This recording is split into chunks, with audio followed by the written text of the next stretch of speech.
Hey, if you got a dirt bike that's not starting, here is my simple facts method for diagnosing, troubleshooting, figuring out what's causing your dirt bike not to start. So the facts method is FACS, starts with fuel, then air, then compression, and spark. In this troubleshooting video, I got this TTR 230. I don't go in that exact order, but here's the process. I'll show you how to do it.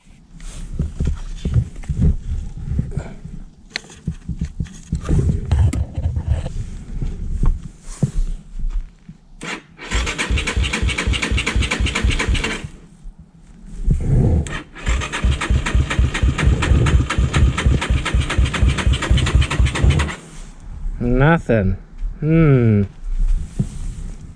Alright, so to check the spark, it's pretty easy. You just pull the spark plug out, put it back in the ignition coil, the spark plug cap, and then you turn the engine over. So just hold the starter button for a few seconds, and you're just looking for a blue spark going across that little gap there. If it's in the direct sunlight, it might be hard to see. So you see that spark?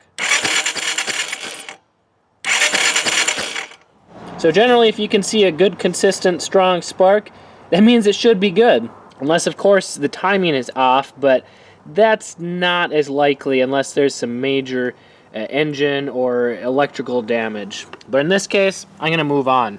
GoPro camera just died, but I think I found the problem. So I was doing a compression test, and let's watch here.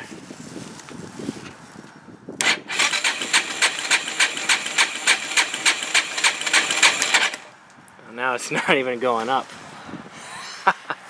I got it up to about 85 psi, which I'm not sure what the number is. I'm sure it's supposed to be a lot higher than that, but it got up to 85, and then just within 10 seconds it was down to like below 50. So there's got to be a major compression leak. So normally you're supposed to do a leak down test for a 4-stroke to figure out how bad the compression loss is, but I think this is so bad that we already know this is going to need engine work. Whether it's valves are worn out, piston rings and cylinder are worn out. So using my facts method, we figured out that this engine is going to need some work in order to make it start, because I sprayed some fuel in there. It should have popped off at least a little bit. It didn't, so then I checked the spark. It had good spark, and I knew that the exhaust and intake aren't clogged up, so it's getting enough air. Well, in fact, there's no intake boot on there, so there's plenty of air getting through there.